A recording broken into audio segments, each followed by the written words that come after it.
Hey everybody, welcome to the first Halo Infinite update of 2023. 343 Industries has released the very first update with minor changes and some big plans for the future, especially for the sandbox of the game. We also have Rumble Pit that has come back to Halo Infinite with some pretty big changes, and the exciting news today is a rumored Xbox game showcase on the 25th of January. So let's jump into the video.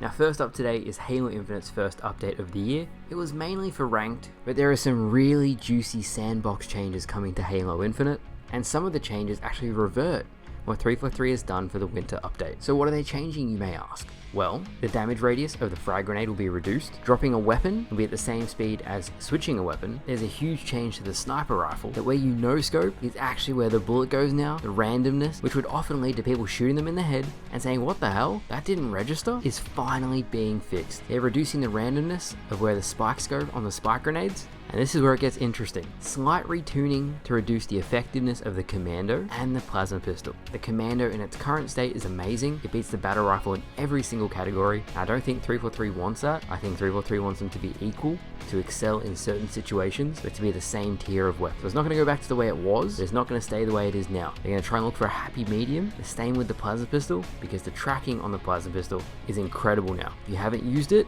pick it up in a game, give it a try. It will track anyone across the map at ridiculous ranges. Aside from that, there is one major change that 343 is working on, and it's footstep audio. Enemies are now harder to hear at a distance and easier to hear when very close. We've improved the accuracy of enemy location based on footstep audio when enemies are above, below, or behind. Basically, this means from far away, you're not going to be able to hear people running at you as easily. However, up close, say someone's camping behind a wall or they're sneaking around corners, there may be more auditory cues to actually hear a player. Now, I saw a lot of discussion online saying how dare they change it for the ranked players, but 95% of these changes are for ranked only. So I just want to make that clear. The sandbox changes were already going to be done regardless of feedback, because they saw certain things were overperforming and they're not happy with it.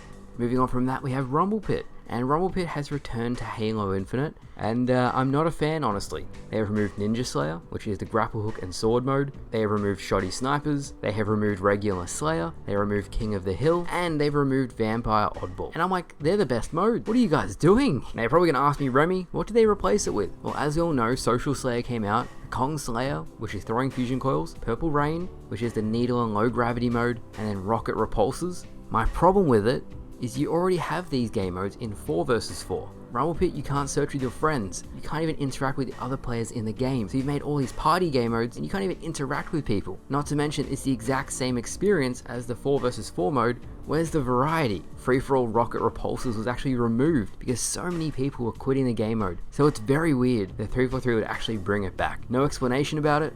I guess they're testing to see what performs better. Free-for-all always has one of the lowest populations, and no amount of mixing and matching game modes is going to change that. Personally, I'm probably never going to play Rumble Pit again because I just don't find those game modes fun enough to play them over and over and over. They're fun for the first 10 times, not after you've done them 100 times. This has been a trend all throughout Halo Infinite. They're chasing an audience that just isn't interested in that game mode. And by making these huge drastic changes, they chase away the dedicated audience that did play the game mode. Again, if you could search with your friends and have like a fun Friday night party game experience, for sure, keep them, but you can't even do that. Finally today, there is a rumored Xbox game showcase happening on the 25th of January called Developer Direct. At this stage, we don't know if Halo is going to make an appearance. I thought it'd be wonderful for some 343 devs to show off the amazing Forge creations that the community has made and show the progress the game has made over the last year. I think that would be great. So Razor leaked this image online. I'll put it up on screen now. It's of the Halo ring with a pelican flying in the background, and he just has a smiley face. My interpretation of it,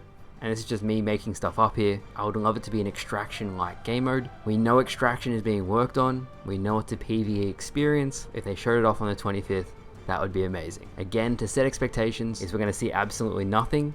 And if something does get shown, then that would be fantastic. So that's going to wrap it up for today's video, guys. A lot of changes to the sandbox, a lot of changes to Rumble Pit, some good, some bad, and a little bit of hopium with this rumored game showcase later this month. So thank you all for watching. Hopefully you all enjoyed. I've got a lot of fun stuff planned. I should have it out in the next couple of days. But for now, thank you all for watching. Hopefully you all enjoyed, and I'll see you guys later.